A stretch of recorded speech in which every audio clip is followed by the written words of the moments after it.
A summer without rain. 2.2 million acres of lodgepole pine and fir trees thrash in 60-mile-an-hour winds. Lightning strikes. The forest burns. By October, almost 40% of Yellowstone National Park is destroyed. From a helicopter, 29-year-old Monica Turner spots something in the aftermath. An opportunity to test the very foundations of a new field of ecology.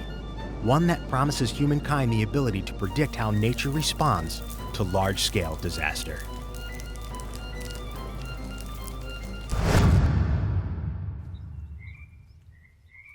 I was 19 years old, and I spent my summer in Yellowstone. I was a ranger naturalist at Old Faithful. That was definitely the summer that made the difference for me.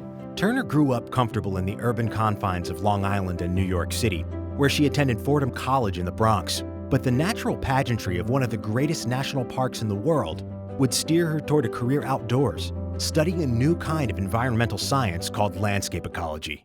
Landscape ecology aims to predict how very large areas of land respond when something big impacts vegetation and wildlife. When natural disaster or land cultivation affects a large region of forest, millions of displaced insects might descend on farms, decimating crops. Wildlife might move into nearby communities, increasing urban tick populations and introducing disease. In the 1980s, Turner and other landscape ecologists thought the ability to predict such outcomes would not only help us manage recovery from natural disasters, but assist us in making better use of land for ourselves. Because of the immense scales involved, the field relies largely on computers to simulate land disturbances. In the 1980s, simulations of disturbed forests produced complex mosaic-like patterns like these. Landscape ecologists believed they were the key to predicting how forests would respond.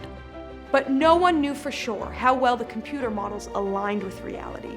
What landscape ecology really needed was real-life data collected from the aftermath of major land disturbances. That year, flames had freshly consumed 800,000 acres of the forest. From a helicopter, Turner surveyed the aftermath and saw the unmistakable mosaic patterns predicted by computer models. Below lay the grand true-to-life experiment landscape ecology was missing. Turner committed herself to decades of recording the regrowth of Yellowstone National Park.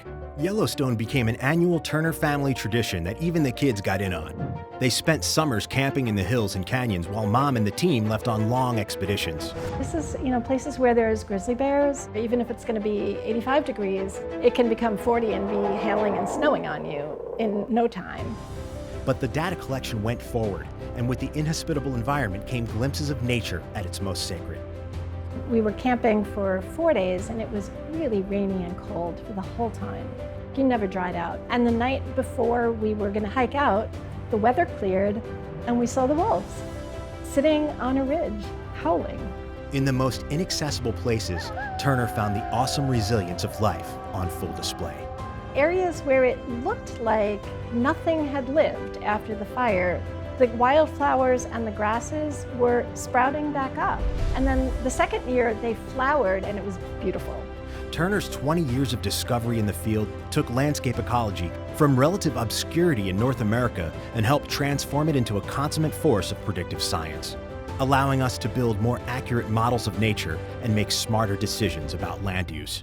Turner's unprecedented research at Yellowstone continues even today, vastly improving the simulations central to landscape ecology as a field, forever improving our foresight in the aftermath of natural disasters, and revealing the true tenacity of curiosity and life itself in the most inhospitable of places.